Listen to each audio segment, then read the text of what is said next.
Bienvenido, empezamos otra vez y muchas gracias por invitarme. Gracias a Ha ti. habido ahí problema de micrófonos, pero bueno. Fernando Pedraz, fundador de Revenue, nos conocemos ya desde hace 3 años porque fuiste uno de los primeros en entrar a la comunidad de Revenue Square. Así que, oye, cuéntanos un poco cómo llegabas a GoToMarket, que habíamos empezado por ahí antes de todo el lío de los micros y... Ojo, me ha quedado genial el principio, pero bueno, nada, ya lo bueno contar. Decía antes que yo, mi contacto en el GoToMarket empezó cuando era pequeñito, que me quería comprar una peonza y tenía solamente 1 euro y costaba unos 50. Entonces tuve que negociar, conseguir la venta por el euro y me la dieron. Hasta en la parte del buyer. Y estoy así muchos años. Para los dos emprendedores, mi padre emprendedor de software, mi madre montó una consulta y los han fomentado siempre mucho, muy conscientes de que saber vender era importante, siempre han fomentado un montón en mí y en mis hermanas, con más o menos éxito en su caso, pero muy bien. Y luego hice, en lugar de dedicarme al mundo ventas desde el principio, yo estudié Derecho y ADE aquí en ICADE, en Madrid, y me fui a hacer lo que hace todo el mundo, que era pues meterse en el mundo financiero. Me metí Correcto. primero en la parte de Corporate Finance en Deloitte, luego me pasé a Monitor, que es la parte de consulta estratégica, y sí que es cierto que yo siempre quería haber emprendido, con lo cual dije, mira, aquí el último plan que hice fue el plan estratégico Pescanova, Mm. y se me ocurrieron muy pocas ideas en torno al langostino Banami, ¿sabes? Entonces dije, tío, tengo que salir y me voy a alguna startup. Y en ese momento era 2018, Geoblink, era una startup súper caliente, lo está haciendo fenomenal, un hiring brutal. De ahí salen los 3 de los 4 fundadores de Capchase, sale Jaime Medina de Startup CFO y otros muchísimos. Y dijimos, tío, pues cuando me dieron la opción dije, ya me voy y me fui a hacer ventas. Entonces ahí es donde empecé en el mundo de ventas. Empecé como account executive, no pasé tanto por SDR, pero pronto, ayudando a los SDRs que estaban allí, cogí mucho conocimiento de cómo se hace toda la parte de outreach. Y además tuvimos la suerte de que Geoblink pasó por un momento de transformación en el mundo de ventas de la mano de Tony de Bluebirds, que tenían se llama creo que The SaaS Institute. Hicimos todo el proceso de montar la máquina de ventas, hacer que, pues, para aprender cómo funcionaba el playbook y demás. Y en realidad esto era más receptor que estratega, porque lo hacía el equipo más de management y yo era un account, pero hacía fenomenal, pero era una account executive. Pero, tío, fue un proceso de aprendizaje brutal. Y luego, el que era mi jefe en ese momento en Geoblink, se fue a Pulpomatic, fundada por Evaristo Abe y Javier Ambarri, que son dos tipazos.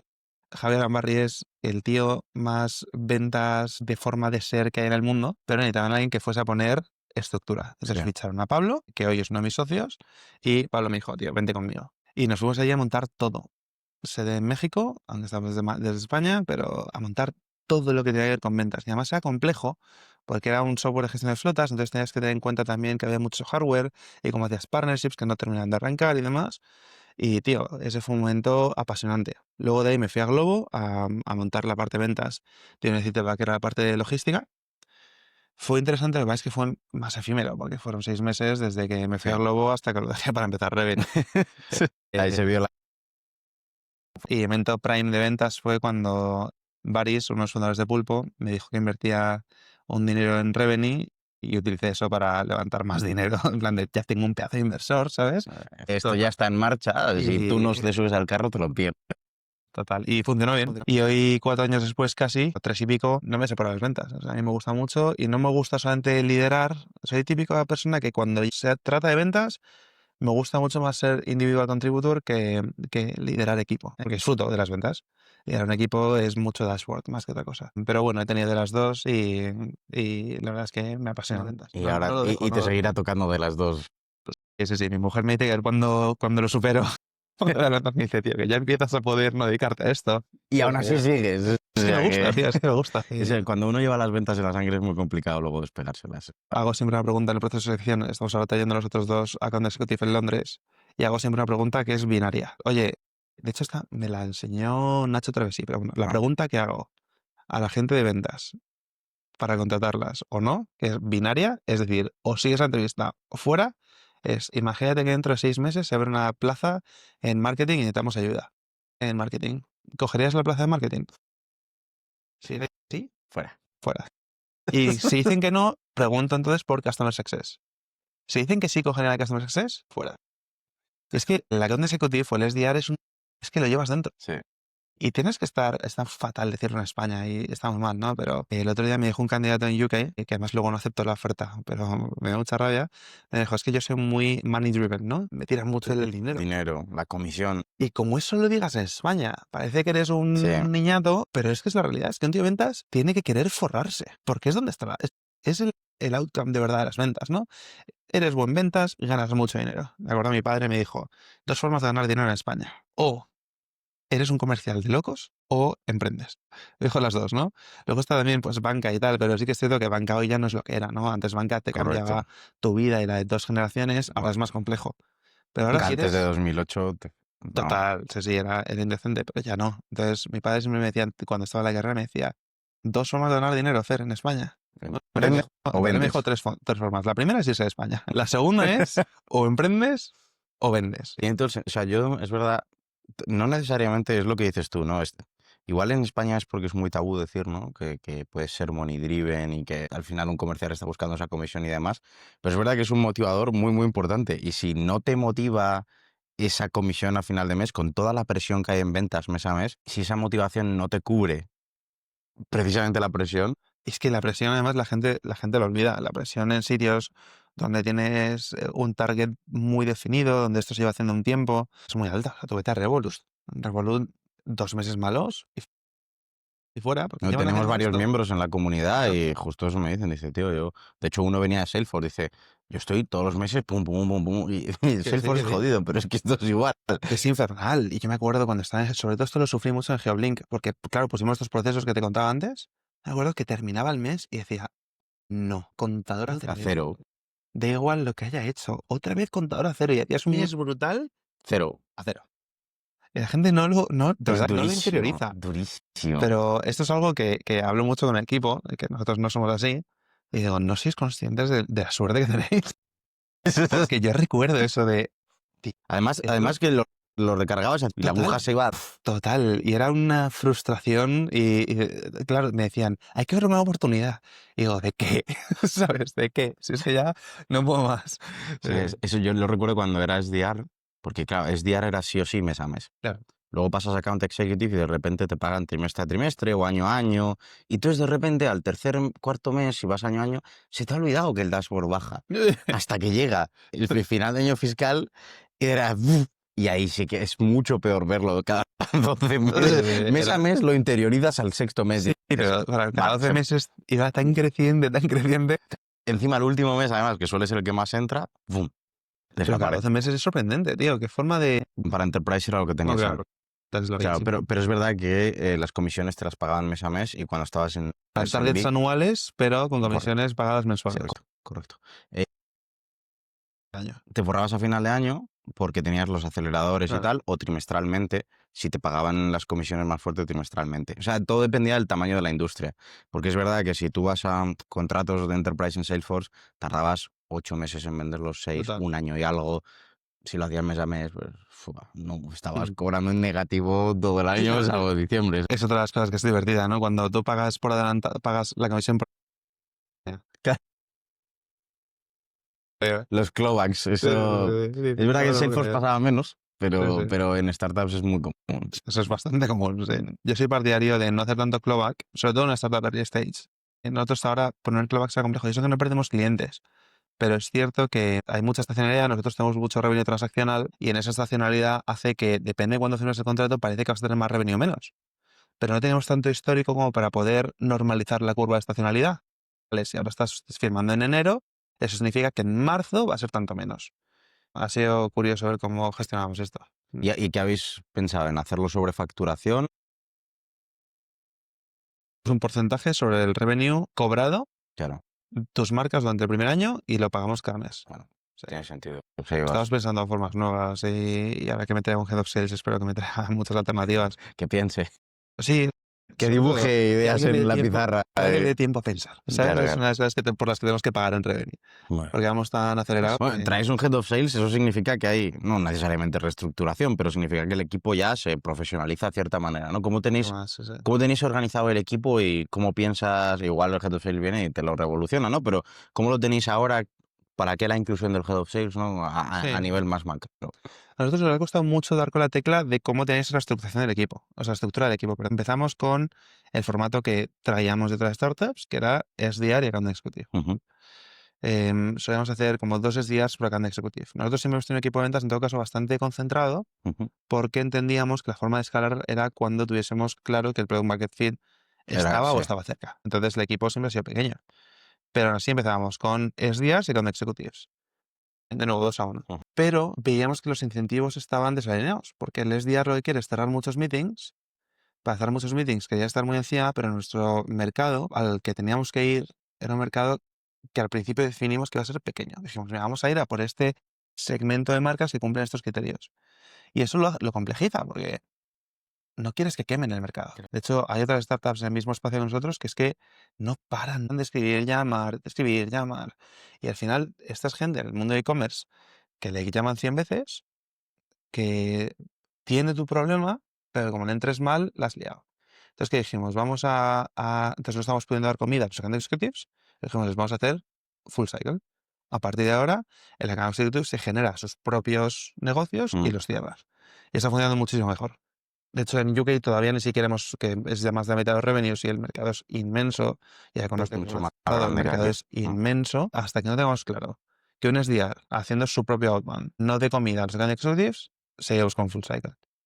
Tiene sentido. O sea, el otro día precisamente hablábamos en la última quedada de Revenue Square, preguntaron a Aaron Ross sobre la estructura de los equipos en una startup versus en una enterprise y cómo vas segmentando y cómo ha cambiado Predictable Revenue y tal. Y una cosa que dices, mucha gente no entiende bien lo que escribí yo en Predictable Revenue, que no es necesariamente sí o sí hay que tener SDR, sí o sí tal, sino que a medida que vas avanzando y haciendo más predecible tu negocio, necesitas especializarte más y más. Total. Entonces, tener el full cycle al principio y a medida que vas creciendo necesitas ya empezar a segmentar, es cuando ya tiene sentido y dices, vale, ahora ya lo parto, ya sé que le puedo dar de comer a mi account executive, pues ya meto a hacer sourcing.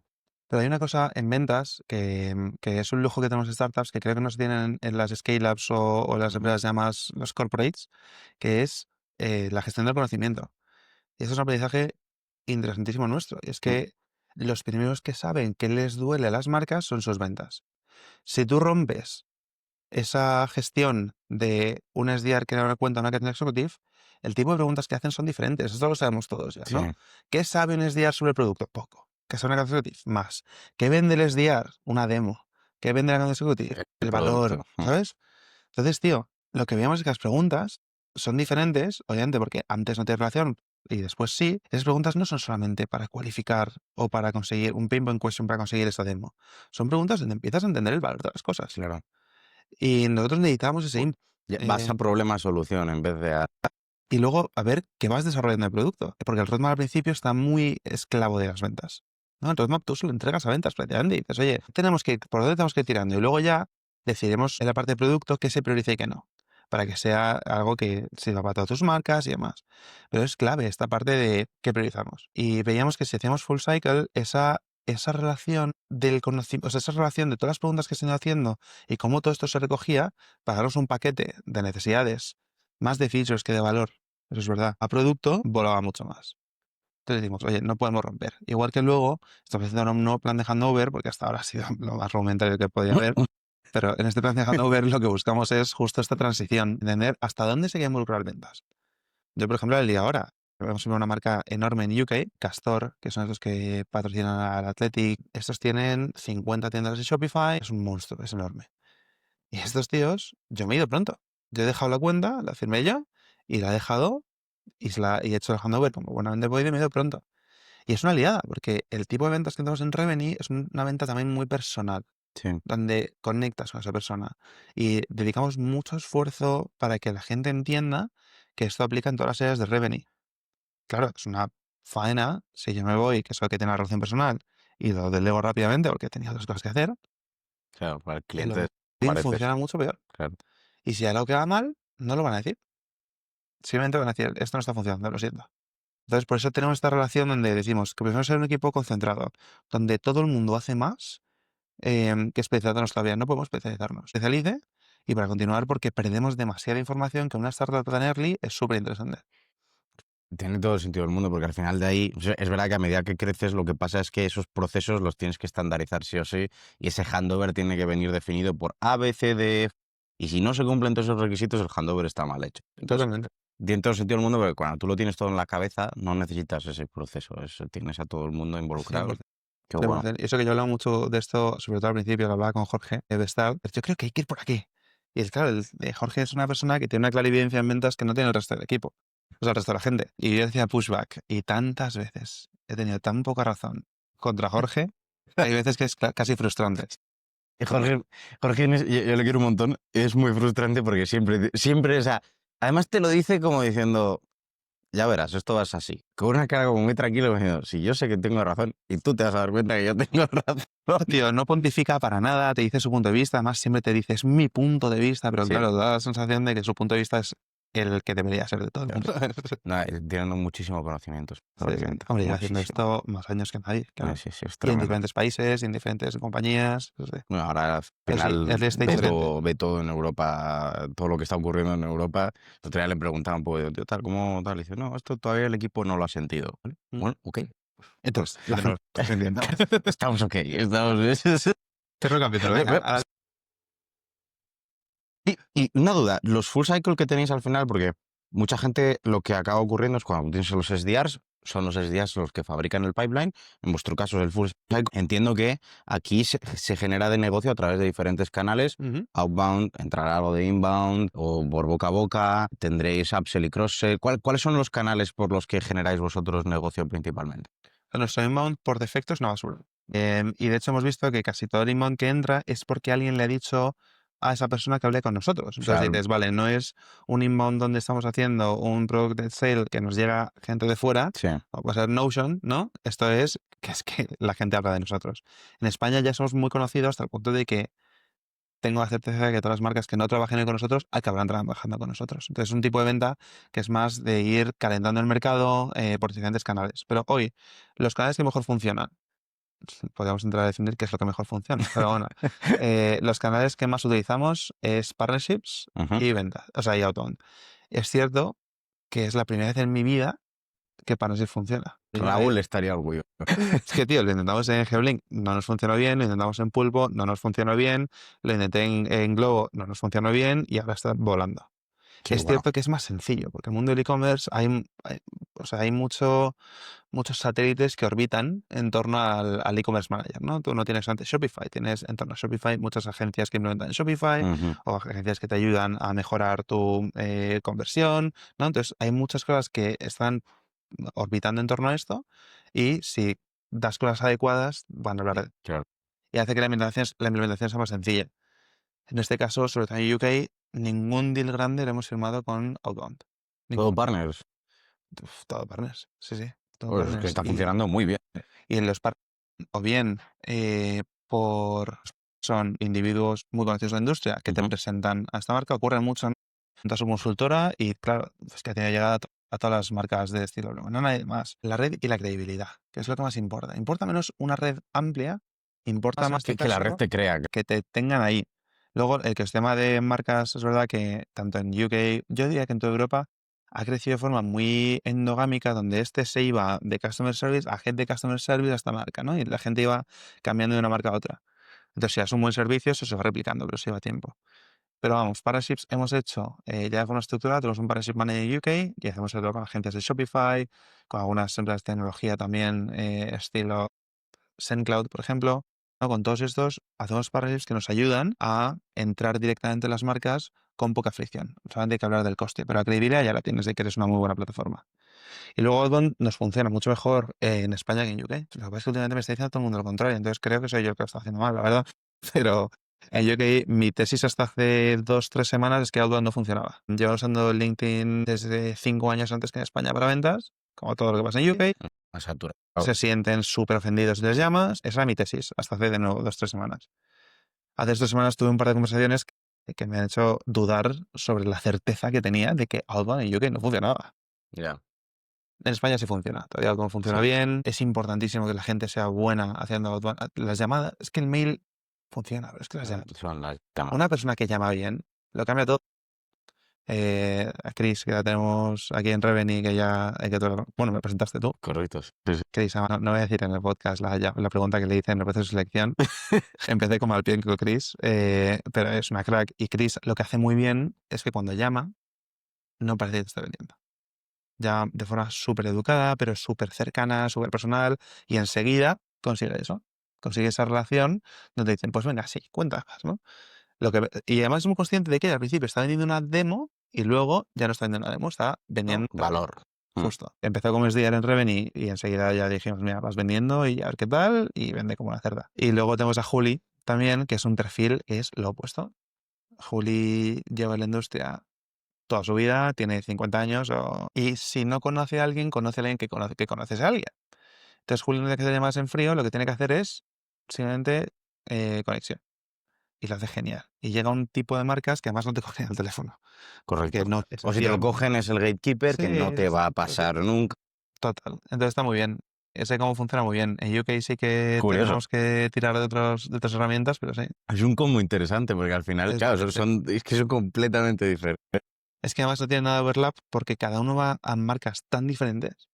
Divides el territorio entre dos. El que lleva 70 años y demás, es que Holly conecta enseguida. La típica marca más moderna. Qué bueno. Comentabas antes, y ahora que me lo estás recordando, ¿no? Con los diferentes tipos de marcas, y antes comentabas que habíais empezado en un nicho muy pequeñito. Sí. Habíais empezado en un nicho pequeñito para luego y tal. ¿Cómo hicisteis esa definición de, ¿no? de ICP, de nosotros vamos a ir aquí, este es nuestro cliente ideal ahora?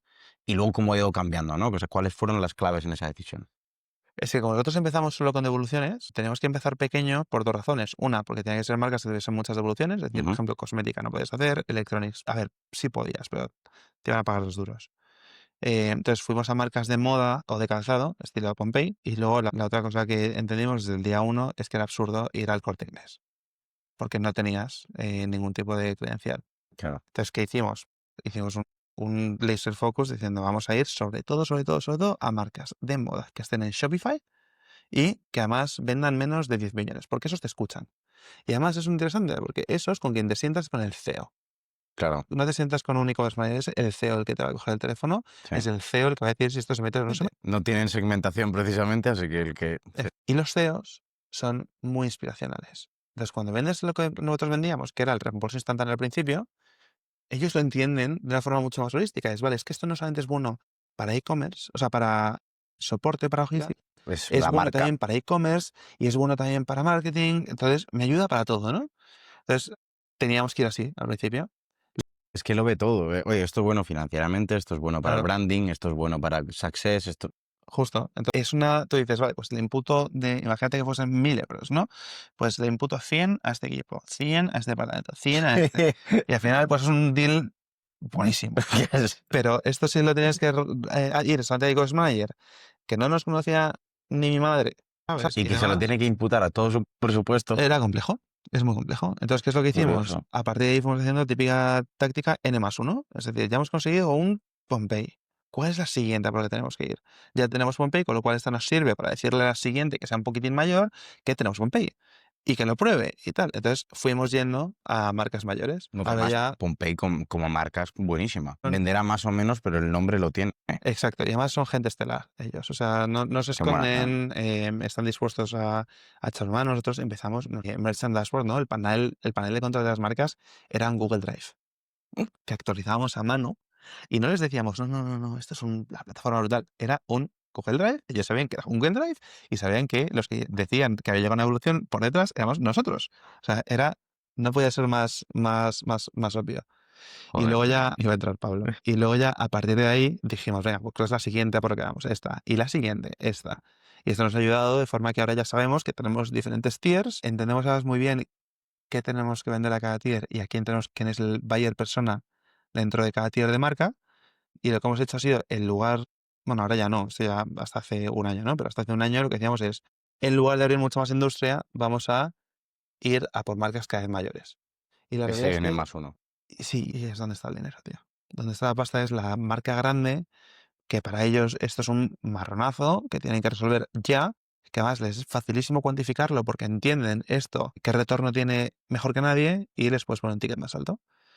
Y ha sido una estrategia, vamos, yo si tuviese que volver a empezar, haría exactamente la misma estrategia. Qué curioso, porque al final, mientras vas haciendo ese N+1, lo que me gusta de lo que dices es, oye, yo construyo un cliente, consigo un cliente, ese cliente le va bien, ese cliente es una marca que puedo utilizar para el siguiente cliente, y a medida que va siendo más grande el cliente, llega a un punto que además se traslada hacia también otras industrias. Que dices, Total. hostia, claro, si lo han hecho con X en X industria, nosotros somos más pequeños. Y ya además puedes hacer el N diagonal con X. Y luego además es que hay marcas que son mayores que tienen más categorías de producto. Con lo cual, cuando una marca mayor, no es el caso, ¿no? Pero imagínate que trabajásemos con Zara. Es muy natural que pases de Zara a Home. Y ya te puedes decir que trabajas con esa industria. Eso nos ha pasado, pero a menor escala, pero nos pasa, claro. Aún así, seguimos yendo proactivamente. Una cosa es a por qué más proactivamente, otra cosa es lo que te va llegando. Nosotros nos llegó Holanda sin verlo ni comerlo, a través de un partner que nos dijo, mira, te puedo presentar esta marca, nuestra mayor marca durante muchísimo tiempo, y es una marca holandesa de fast fashion a la que no hubiésemos ido a vender en la vida. Lo que pasa es que ya sabes que todo esto es que hay que ser muy estratégico, pero muy oportunista, ¿sabes? Entonces, la estrategia está genial, pero cuando viene la oportunidad tienes que a veces tirar contra la estrategia y decir, tira para allá. Sí. Evaluar si esa oportunidad te puede ser negativa, pero si no es el caso, pero para adelante. Evalúas una startup Ya, en también, cuestión de 10 segundos. Evalúa, va. No, no haces un comité. Sí, Es correcto. que es lo que decía antes, nosotros pagamos dinero para que gente pueda pensar. Ya está. Es que si no, no te da, porque no llegas a todo. Y las oportunidades son tantas, tan inmensas, que ahí sí tienes que discriminar un poquito, pero hay veces que no puedes tener parálisis por análisis y es que tienes que tirar. Sí, y a veces es lo que mejor funciona. Total, estaba en un evento la semana pasada y había dos marcas. Una decía que le preguntaban, oye, ¿vosotros cuando os llega una propuesta muy innovadora, cómo reaccionáis? Y decía una marca, nosotros decimos a todo que sí. ¿Probamos? A todo que sí, lo probamos y si no funciona lo descartamos. Y se decía, nosotros decimos a todo que no. No probamos nada. Y lo que probamos lo intentamos mantener de por vida. Y dices, tío, es que una startup es muy difícil ese balance de sí a todo que sí o a todo que no, porque no quieres decir a todo que no, porque no puedes perder oportunidades, pero el todo que sí en una startup de tecnología se traslada sobre todo en deuda técnica. Y no tienes tantas peñas, es que nosotros somos 25 personas. Sí, si tienes deuda técnica como si fueses una empresa de 1000, te ahogas. Nada, palmas. O sea, y además tú quieres montar un producto que escale, que sea robusto, y eso necesitas que el equipo de tecnología esté bien montado. Claro, no tiene sentido. Escuchando un poco esto, claro, me entra la duda. ¿En Revenue hay un playbook? Es, oye, yo te pago por pensar, avísame lo que funcione y eso ya lo metemos en el ventas, playbook. dices. Sí, en ventas. O En sea, ventas hicimos con una empresa, ¿cómo se llaman estos chicos? Que están en Revenue Squared. No me acuerdo ahora. Sales Growth. sí. Hicimos con Con Sales Gonzalo. Growth, justo. Y mucho con Pablo también, sobre todo. Y Pablo Sostres, que es un tipazo. Hicimos un playbook, hicimos todo. Pues tenemos Haspot, un montón de procesos. Y nosotros somos buenísimos no haciendo ni caso al proceso. Sí. O sea, la cadencia y tal, sí, ¿no? Pero el playbook, el tema es que tú cuando lo haces en una startup muy early, lo haces con lo que sabes. Claro. No tienes ni idea de lo que no sabes. Y luego, pues vas metiendo cosas en el playbook, pero acaba enseguida siendo un playbook que no tiene ni pies ni cabeza, que la estructura que pusiste era una estructura que tenía sentido cuando solo hacías X cositas.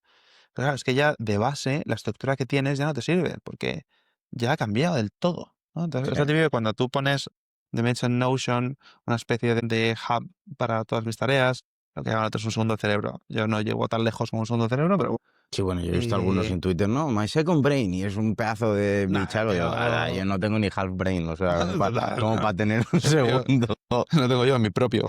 Pero me he montado ahí una cosa y estuve mucho tiempo dedicándole tiempo a, venga, vamos a identificar a qué tag le puedo poner, ¿no? A cada tarea y demás, o qué diferentes segmentos hay para cada tarea, si esto es ventas, estrategia, funding, personal. Tío, desde que lo uso voy poniendo nuevas etiquetas, porque no caben ninguna de las que pensaste al principio. Claro. En una de las tareas las tengo divididas en Deep Work, Follow Up, Quick Win y una cuarta que ahora no recuerdo, porque no lo uso nunca. Y delegar, ¿no? Tío, hay muchas que no caben ninguna de estas cuatro. Pasa lo mismo con un playbook. Es que llega un momento donde, siendo tan early, tienes que reestructurarlo, porque no te funciona bien como estaba, ¿no? Entonces, sirvió muchísimo esas growth para hacernos preguntas en ese momento donde estábamos, y lo recomendaría sin duda, pero siempre y cuando tengas en mente que eso tiene que ser algo dinámico, está vivo y que tienes que ir cambiando de principio a fin. Sí, un playbook. O sea, nosotros en Salesforce siempre comentábamos que un playbook siempre tiene que estar vivo. Y es verdad que a mayor mastodonte, menos vivo está. Pero incluso así hacíamos muchos cambios. Tipo, cadencias y secuencias, pues igual cada SDR probábamos 2, 3 cadencias todos los meses. Oye, pues esta me ha ido un poquito mejor que esta y esta tal, ¿vale? Pues entonces nos movemos todos un poco hacia esa, ¿no? Y vamos alternando y tal. Y eso dices, vale, pues a mayor es verdad que los cambios van siendo más y más pequeños, pero una startup, pues yo te preguntaba, ¿no? Digo, es que un playbook en una startup con 25 personas, al final lo que vas a hacer es que cuando veas algo grande ya se te ha quedado un bloque entero, se te ha quedado completamente obsoleto. Totalmente. Curioso. Pero bueno, eso es interesante. Comentabas una de las herramientas ahí que es HubSpot, y entiendo que más allá de Playbook y demás, vosotros tenéis algunas cosas que sí son cruciales en vuestro día a día. HubSpot, evidentemente. ¿Hay alguna herramienta más que digas, sin esto el equipo de ventas iría mucho peor? Hemos metido hace un poco menos de un mes Granola. Granola es una especie de note taker, pero que no entra en la llamada porque no graba la llamada, solo la transcribe. Como si fuera poniendo subtítulos todo el rato escritos en un Y lo documento. interesante es que el output no es la transcripción, es un resumen de tus notas Ujú. con los next steps que ha dicho cada uno a que se ha comprometido y demás. Y tiene a la derecha un chat, lo llaman ellos un AI, ¿no? Que te dicen que interactúa con AI. Es muy interesante porque tú le puedes decir, vale, en base a esta conversación, por ejemplo, redáctame el email. Todo esto, por supuesto, integra con HubSpot. Y la interacción es facilísima. Yo digo que soy un hacker en Revenue, pero es que fue un clic. Es lo más tecnológico que he hecho desde que empecé en Revenue. Eso y pagar Slack. Y está muy bien porque cuando tú tienes dudas sobre qué se dijo en uno de estos resúmenes, pinchas encima y te da la transcripción. Claro. Pero no te obliga a tener la transcripción y luego pasarla a ChatGPT. No, Ya te da el resumen directamente. El resumen está clavado, te pilla el idioma desde el inicio. Tú le puedes meter además palabras de slang propias de la compañía para que entienda que esto quiere decir esto. Qué bueno. Como un diccionario propio. Es la leche. O sea, Granola es la leche. Lo tenemos en todo el equipo. Me dijo Fer Cabello, que es inversor, proveedor, mentor y amigo, que es absurdo en la época de AI no grabar todo lo que se pueda grabar, porque es que ahora lo puedes digerir enseguida, Sí. vas entrando en tus modelos y demás. Y estoy súper de acuerdo. Entonces, toda la compañía que tenga customer facing, eso es customer success, producto, alguna usa. gente de tecnología, algunas personas de finanzas y ventas, lo usan, tío. Y se graba todo, todo va a HubSpot y tienes acceso a las notas por el link y Es que demás. es una base de datos brutal. Es brutal, es brutal. Y luego- Nosotros, en Revenue, de hecho, para nosotros es crucial esa grabación y luego esa transcripción, ese TXT, solo hemos alimentado a la IA de Revenue y ahora tienes un chat en Es que- Revenue Square que es todo el conocimiento de todos los podcasts, workshops, debates en Slack, conversaciones, eventos, todo lo ha digerido. Yo jamás podría haber hecho resúmenes de todo. es que es estelar, es estelar. O sea, eso sí que es diferencial, absolutamente. Qué bueno. Eso me mola. Vamos, yo creo que de hecho para mí es el cambio más importante que ha ocurrido en ventas en los últimos años. Porque yo recuerdo tener que tomar notas cuando estaba en la llamada y muchas veces perdía el hilo de la llamada por asegurarme de que no se me Sí, olvidaba total. luego esto, tal. Y ahora dices, pues tener toda la conversación, acabas la conversación con el cliente y dices, venga, perfecto, ahora te envío todo. Totalmente. Buah, y eso, qué gustazo que eso ha sido después de una call con como SDR, haberle mandado un email directamente. Oye, resumen, minuta de la call, next steps, te escribo esta tarde con el resto. Es que es una gozada, es una gozada. Yo recuerdo la primera vez que vi Gong, cuando lo metimos en Pulpo, es que me estallaba la cabeza. Y eso ha evolucionado tanto desde entonces. Esto fue 2020. Sí, 2020, justo con el COVID. Y me No, estallaba yo la he visto cabeza. las últimas cosas de Sani cuando es que ahora le hemos traído otra vez a Barcelona Es que y me ha enseñado las nuevas que vamos y empieza a sacar unas es una barbaridades. Además viene y me dice, ¡buah! Te tengo que enseñar, porque claro, Sani además le flipan los datos, ¿no? Dice, hemos analizado no sé cuántas cientos de miles de llamadas con... Vais a flipar. Y me lo estaba contando antes del workshop, que daba como una hora. Y estaba viendo yo la presentación diciendo, ¡guau, chaval! Esto está guapísimo. No, es que lo interesante de todo esto, y yo creo que lo que ha metido Gong muy bien, obvios, que querías medir, pero eran muy obvios. Mm. Pero lo interesante de AI es que te identifica parámetros que no son nada obvios. Correcto. Que no son nada obvios Cero. de conductas humanas que dices, tío, esto si no llega a ser por AI o porque alguien hace un doctorado en esto, jamás lo hubiese identificado. Sí. Jamás. Sí, hay algunas reglas clásicas de ventas que te confirma, ¿no? Pues, por ejemplo, Interrumpir. pregunta más de lo que habla, no interrumpas y tal, que nos enseñó un poco uno de los medidores que trajo a Barcelona, es un medidor que han puesto en Gong que se llama paciencia. Sí, me Que es, encanta. que es- si tardas más de un segundo de media en En contestar. contestar cuando te dicen algo, ver si te quedas un rato. Pero luego, de repente, analizas cosas que no esperabas, ¿no? Como, por ejemplo, cuando hablas, este talk track sale mucho mejor. Eso jamás lo podrías haber analizado, porque no podrías haber analizado cientos de miles. Me encanta una cosa que dijo Jorge una vez, que es que ellos hacen campañas y ponían en Gong, identificaban si algún comercial no había hablado de la campaña, cuando tenían que decir algo de la campaña, si algún comercial no había dicho algo de la campaña en la llamada. Entonces saltaba y decía, este no ha dicho nada. Es todo. El nivel de control es estelar. Es estelar. Hostia, es que Es brutal. yo Nosotros no estamos ahí todavía, pero eventualmente. no, nosotros de hecho nunca llegamos a estarlo en Salesforce tampoco, no. Pero yo sí que recuerdo alguna vez que era la hostia, que estaba yo conectado haciendo una llamada y de repente me escribía por Slack mi manager y me decía, buena pregunta. Y yo, estoy en mi puta casa, ¿cómo que buena pregunta? Y me dice, pregúntale ahora si firmaría él.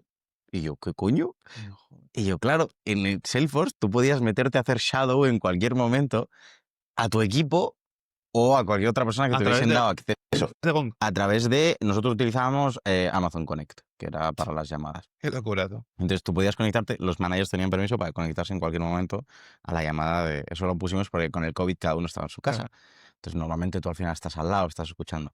Y yo recuerdo que, claro, uno de los problemas que teníamos es que sí, mi jefe podía conectarse, ayudarnos en algunas llamadas, pero no podía hacerlo con todos y analizarnos a todos al mismo tiempo.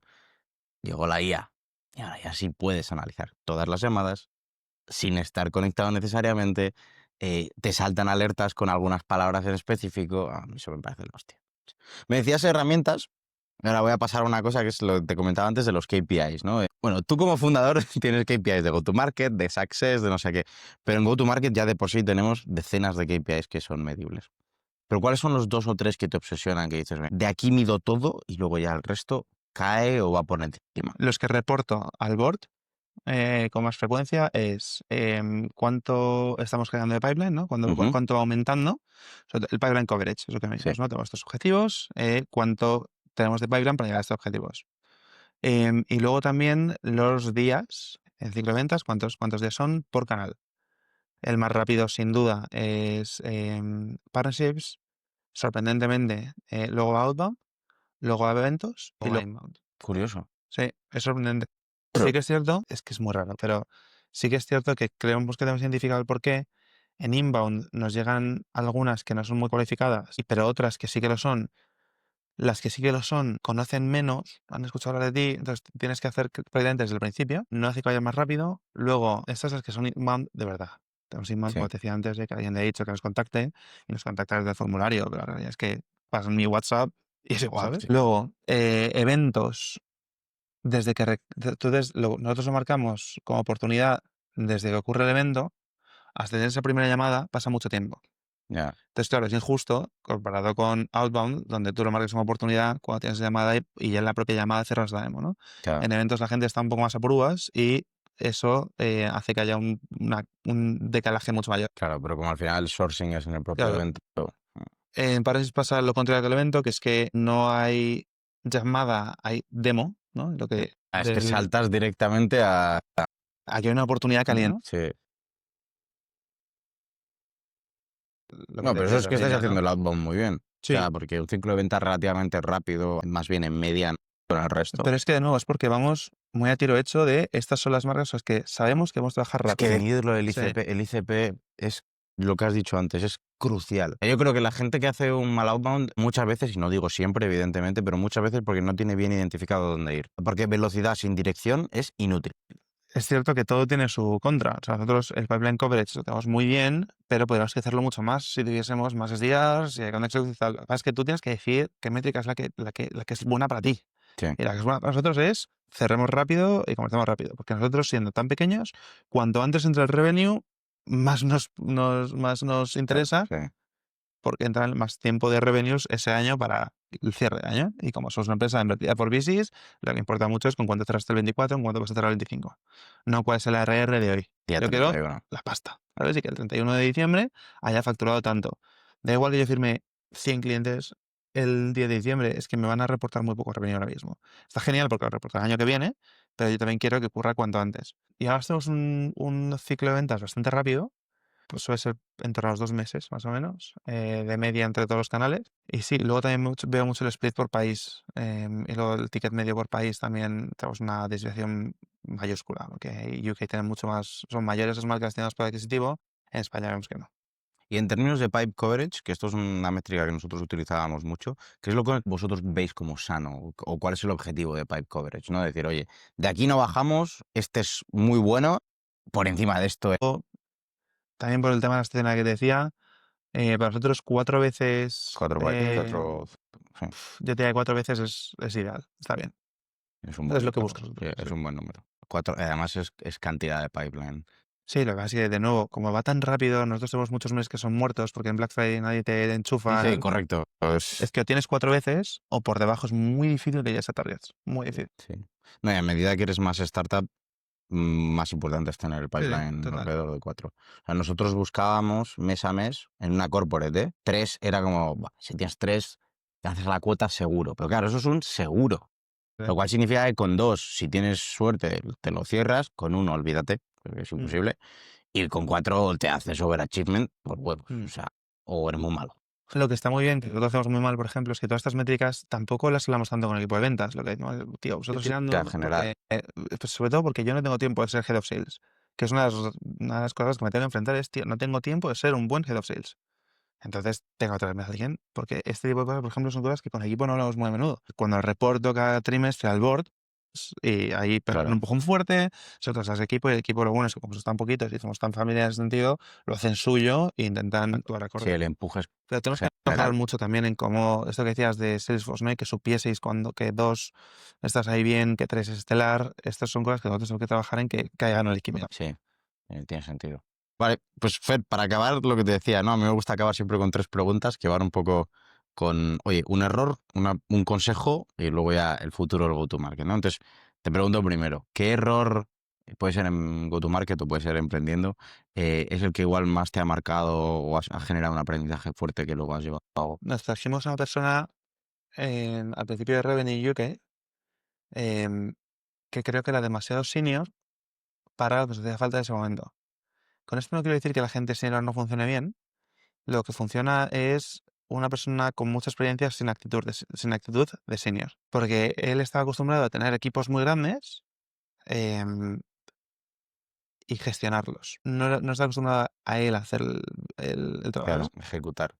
Claro, es un tío con unas credenciales increíbles, pero claro, es que hace 10 años que no ejecuta él. Y las cosas en 10 años, en el mundo de ventas, cambian las plataformas, cambia el tipo o sea, si llamas más, mandas más mail, si Los utilizas canales. Instagram o usas LinkedIn, ¿sabes? Todo eso ya cambia un montón. Y fue un gran error, porque además esta gente es cara. En un momento en el que tampoco te das muchísima pasta. Ese fue un gran error. Luego, ¿cuál es la segunda pregunta? Ahora el segundo es, ¿alguien empezará en go-to-market? ¿Qué consejo le darías? ¿Alguien que está montando su máquina de go-to-market o alguien que empieza a trabajar en go-to-market? Normalmente lo hago sobre trabajar en go-to-market, pero la de la máquina me ha gustado, o sea que ya puede estar los dos. Ese te has metido tú solo en el agujero. Alguien que empieza a trabajar en go-to-market es diferente que si es un SDR o un canal executivo. Yo lo que diría 100% es que no tarde mucho en hablar con clientes. Ujú.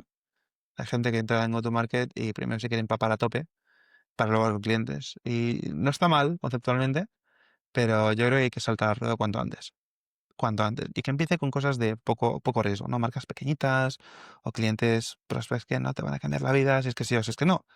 Pero te lanzas cuanto antes. ¿Por qué? Porque hay muchas preguntas que no están en el playbook cuando te lo estudias. Ya.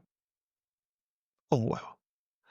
Y no son preguntas tanto de cómo transmites el valor, que por supuesto son preguntas muy absurdas. Por ejemplo, decirle al final de la reunión si tienes su calendario abierto y que tú sepas ver el calendario de tu equipo. Es que son cosas muy tontas, pero que te das cuenta que ahí de repente se bloquea la persona. No, no, tío, lánzate cuanto antes y aprende todo aquello que no está escrito. El playbook está escrito cosas que ocurren con frecuencia y sobre todo mucho de cómo transmite a la persona el valor. Pero hay dinámicas que son dinámicas puramente humanas, identificar cómo es tu estilo de venta, que no es igual que el del lado. Una cosa que se llama muy a menudo es gente que ha ganado en ventas muchísimo dinero, que es gente muy introvertida. Sí. Es que tú tienes que identificar si eres un tío introvertido o extrovertido. Y eso no es las cañas con tus colegas. Eso es tu estilo de venta. Y te puedes pasar ahora estudiando el playbook, que es que quizá no es tu estilo de venta uno y es el otro. Entonces yo suelo recomendar que se lo lancen cuanto antes. Que la gestión de las emociones. Por eso, fan de que la gente, en cuanto entre, pueda lanzarse, tenga la valentía de lanzarse. Aparte eso, al manager le da mucha visibilidad sobre cómo va a ser esa persona. La audacia y la valentía en ventas creo que está muy directamente Sí. relacionada con el output de qué tal vas a vender. Y, y luego alguien está montando su máquina de go-to-market, le diría que haga lo que hicimos nosotros, que es hacer un caso de eso muy, muy pequeño, que no empiece contratando, sino que empiece vendiendo. El CEO, hay muchos CEOs que son gente de producto que no ha vendido en su vida, pero creo que está súper sobrevalorado haber vendido antes. O sea que lo importante es que tú entiendas muy bien el pain que estás resolviendo. Sí. Y luego Y ya si eres de verás. producto, tienes un conocimiento muy grande del pain que está. Sí, lo que pasa es que también les encantan los features. Eso es, Si no sí. tienen hecho el feature, se bloquean. Y es, tío, pues fake it till you make it, ¿sabes? Nosotros nos enfocamos en lo que a la marca le creaba valor, que no era su dashboard. Para ellos era la experiencia de cliente. Montamos un producto brutal de experiencia de cliente, pero una mierda de trazabilidad tremenda. Eso es lo que crea valor. Luego, obviamente, el otro también, pero el otro puedes ir construyéndolo. No es Tienes que indispensable. empezar por algún lado, no puedes construir Total, todo al mismo tiempo. total. Y ya para acabar, porque tú has vivido go-to-market como founder, has vivido go-to-market como account executive, has pasado por un montón de sitios. ¿Ha cambiado mucho en los últimos años?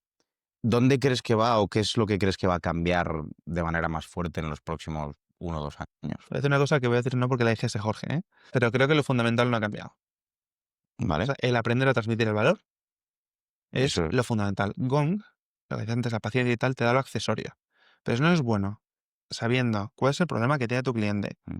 Hacer las preguntas que te identifican, que el cliente ayude a entender cuál es su problema. Mm. Y tú no eres bueno haciendo ese puente de tú tienes este problema, esto lo resolvemos nosotros de esta forma. Eso es lo fundamental y eso es el 80%. La cadencia, la paciencia, si interrumpes, si hablas más, si hablas rápido, todo eso es lo que te lleva del 80 al 100. Pero el 80 yo creo que sigue siendo idéntico. ¿Hacia dónde creo que vamos? Estoy bastante perdido con el tema, porque veo muchas startups de AI que están lanzando productos para generar reuniones, generar meetings y demás, pero tengo la duda de cuánto se van a quemar no las marcas sino los canales. Eso más me preocupa. Lo que me preocupa es la saturación del canal. ya, Ya ves gente, ¿no? Que empieza a poner su nombre, imagínate, Luis Enrique, punto, para que sepas que si en el mail te pone hola Luis Enrique, es punto, una porque es IA. automático. Lo que Sí. hizo el de Stripe, el otro día, el de producto, que puso en su... Eso me pareció la Si hostia. eres un de magdalenas, creo que era. Entonces, empezaba el mail diciendo, hola, Paul, te quiero contar todo esto. Y por cierto, aquí tienes tu receta de magdalenas. Creo que es cuestión de tiempo que haya IAs contra agénticas, por así decirlo, para que no te bombardeen, te saturen el canal, pero es que temo que antes de que todo esto ocurra, se saturen. Sí, correcto. Para esos eventos sean más importantes que nunca, el partnership también y demás, porque todo el mundo tiene ya la relación con él. Correcto. Pero claro, no sé hacia dónde va a ir esto. Intento identificarlo, ¿eh? Y estoy muy obsesionado con el tema. Firme believer de que AI no es un hype socialmente, hay mucho hype, pero no es porque No, haya sido artificial como pasó con Web3, que ha sido el último, es más un tema de que es transformacional de verdad sí. y que hay mucha gente que va a tener un impacto brutal en su Mm. trabajo. O sea, gente que va a tener que reconvertirse a los 50. Y además no va a esperar a ninguno, Sí, porque no es pero un cambio progresivo, que de repente te llegan de golpe 200 cosas. y como hay mucha gente que está usando AI porque se pueden autorizar muchos procesos para ganar mucha más pasta, y para que otros ganen mucha más pasta, quiere decir, en ventas se está saturando a tope, pero los canales no han cambiado y no han evolucionado, y yo no veo un mundo donde LinkedIn no tengas 700 peticiones de amistad o 2000 mensajes, o que no tengas el A mí me mail. llegan decenas todos los días Total. y soy yo, o sea, que tampoco, ¿sabes? O sea, no me quiero imaginar tú o el e-commerce manager de turno que decías Porque antes. Pues es todo que- el mundo es comprador para alguien, ese es el sí, tema. Entonces, no sé, lo que más me preocupa es el canal más que el que se automatiza un montón de cosas, es fenomenal. Sí, yo soy partidario de que todo aquello que se puede automatizar se automatice. mejor, correcto. Pero claro, los canales, como no sean capaces de resolver esto, es como cuando el río se desborda. Es que da igual que Ya. llueva más. Genial que llueva un montón para que la agricultura vaya de locos. Pero el agua, o sea, el río puede llevar el agua que puede llevar. Y ya está. Yo estoy preocupado con el tema en ese sentido. Habrá que hacer más ríos. A esta oportunidad, mucha No, gente no, pide. pero es un buen punto, yo estoy de acuerdo porque yo creo, o sea, una de las cosas que yo pienso mucho es que el humano a humano no va a desaparecer por eso que decías tú, ¿no? Los fundamentales, ese 80%. El problema es cuando el humano a humano no tiene forma de conectar. Claro, Te reduces a de verdad verte en persona, lo cual te reduce a otra vez vamos a ser field sales y vamos a tener que ir empresa a empresa. total. Dentro de ejemplo. nada habrá gentes que filtran llamadas, tus propias llamadas. Ya me lo hacen, Cuando, sí. estoy viendo no me acuerdo del nombre, tío, de unos en Estados Unidos. Es que me dijo un amigo, dijo, mira que hay negocio. Entonces lo googleamos, tío, y vimos como 7. pero en España no se usan nada. Y en Europa, a ver, porque también todo el tema de regulación Sí. lo hace más complejo. Pero, tío, es el tema de cómo pelotas, si es hacer canales que soporten esto, donde de verdad se pueda, porque claro, es un tema de que se hagan más ríos, es un tema de que esos ríos lleven a algún sitio donde se pueda utilizar esa Ya, opción. Hay cosas que merece la pena que se escuchen porque merece la pena ser compradas, muchas. Pero claro, se se pierde en el pierden en mar el mar de mierda. 1000 Perdón. mensajes, pero es real. Entonces, eso es lo que me preocupa. No me preocupa tanto por mi negocio. Yo creo que los e-commerce managers prueban las webs de otras personas y tal. La revolución con ChatGPT, todo eso no creo que nos afecte negativamente. Me preocupa más por la industria en sí misma. Joder. Vaya nota con la que acabar, pero bueno, ¿no? Eso es, al menos seguiremos con los fundamentales. Pero bueno, oye, Fer, muchísimas gracias. Ha Así, sido una pasada, he aprendido un montón. Así que nada, mil gracias y nada, nos vemos en el próximo. 100%. Un placer.